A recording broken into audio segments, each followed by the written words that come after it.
Order! Order, I say!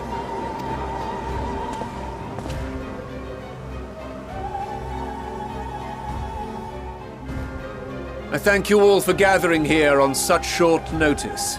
This day we must speak of grave affairs and their implications for the future of Sharlayan, nay, of this very star.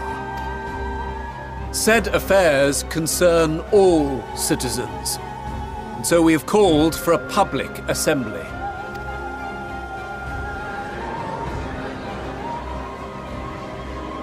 You may have heard rumors of the Telophoroi and the havoc these madmen wreak abroad.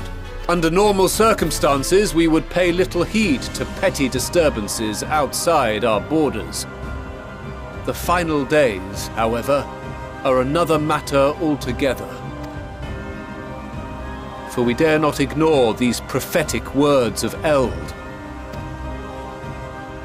The End-Bearers will come, ushering chaos and calamity. The final days descend and devour the very star. I've never heard this prophecy. Is it true? Will all that really happen? Calm yourselves. The time has come to speak of the Forum's most sacred duties. But first...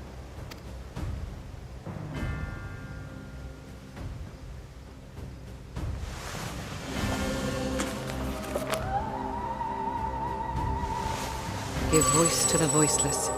Let bindings be unbound. By unanimous decree, I declare the enchantment broken.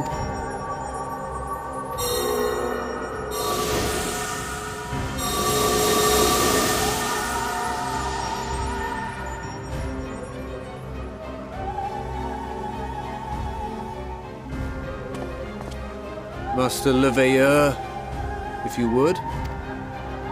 Very well.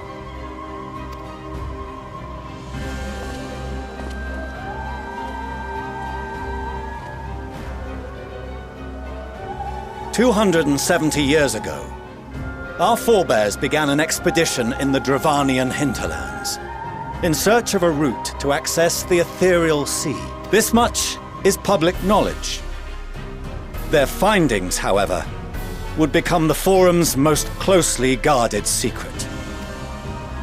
What those researchers discovered in the hinterlands was not a passage unto the ethereal sea, but the very heart of our star, and Hydaelyn herself. She spoke to them of a calamity that would extinguish all life, and of a means by which we might be spared. The moon.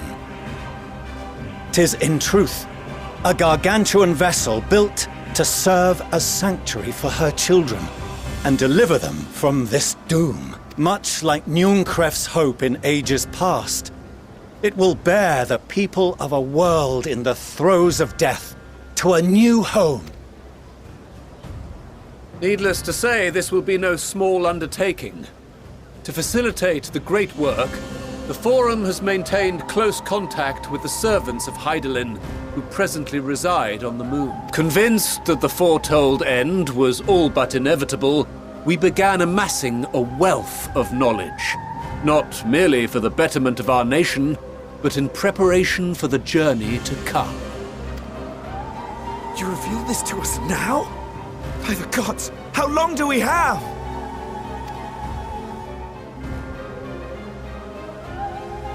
While we cannot say with certainty, we believe the hour to be nigh. We received a transmission from the moon suggesting as much not long ago. Which is why we must in earnest begin preparations for the great exodus. For his impressive contributions and the leadership he demonstrated during our withdrawal from Dravania, we have elected Master Leveilleur to oversee this initiative.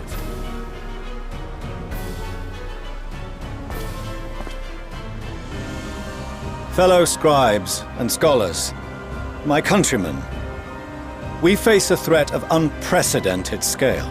We must challenge the trials before us with composure and conviction if we are to find salvation. The wisdom of Sharlayan has ever been a shining beacon in the darkness, and so it shall continue to be. It is our solemn charge to see our heritage preserved for future generations. For those who will come after, we will brave a new frontier.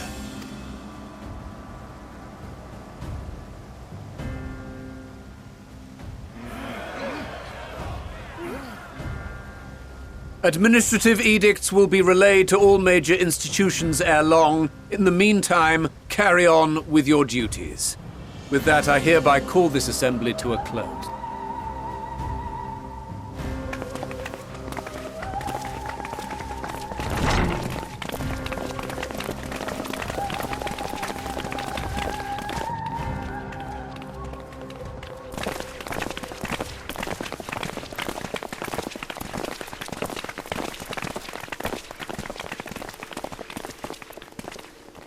Do you remember what Mother told us when we visited home? That it wasn't until after we were born that Father seemed to lose himself in his work. If that great work of his was the evacuation of this star, then... Yes. It wasn't for his benefit.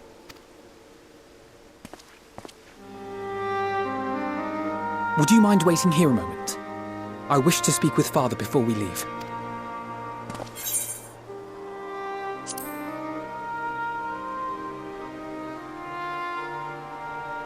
Thank you.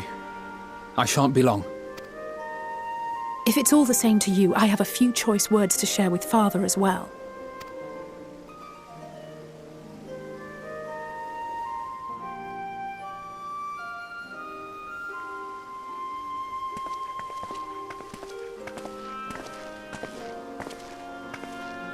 So, come to call us cowards and bid us join your fruitless battle against the inevitable. Nay, we do not object to the Forum's proposal. On the contrary, those who wish to flee have every right to do so. Urianger is cooperating with your associates on the moon to ensure that all is ready should evacuation be our only recourse. Then whatever your business, I suggest you be brief. Though we cannot boast the boundless wisdom of Sharlayan, we have first-hand knowledge of foreign cultures and have conversed with no small number of peoples. These experiences have taught us fundamental truths that cannot be recorded in any tome nor charted on any map. The beating heart of this planet is its people, many of whom would give anything, even their lives, to protect the lands they love. Many may choose to join you in the end. But what of those unwilling or unable, for whom escape will never be an option? What would you have them do? To ignore the plight of those one might conceivably save is not wisdom, Father. It is indolence. This is why we choose to fight. We'll not ask for your understanding, Father. Only that you don't turn a blind eye to the good we have done, that we can still do. We're not children in need of protection. Hold fast to your principles and let the world burn if it please. But we believe there is still another way. And if there is, we will find it. You see if we don't.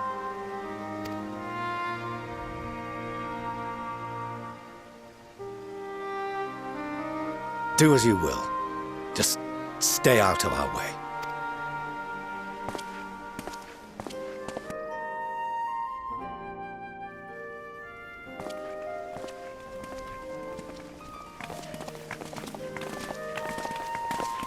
Were he not so consumed with self-righteousness, he might tell you how proud he is of you both. Bold words call for bold action. And there'll be no turning to your father should plans go awry. As if I ever would. So long as there are those who wish to stay and fight for this star, we have to do what we can to help them.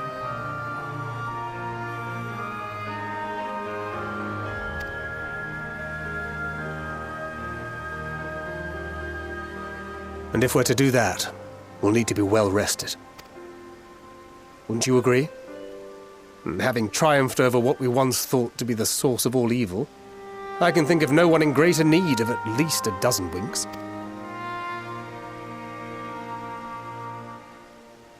Shall we then? To the Annex, to prepare for tomorrow.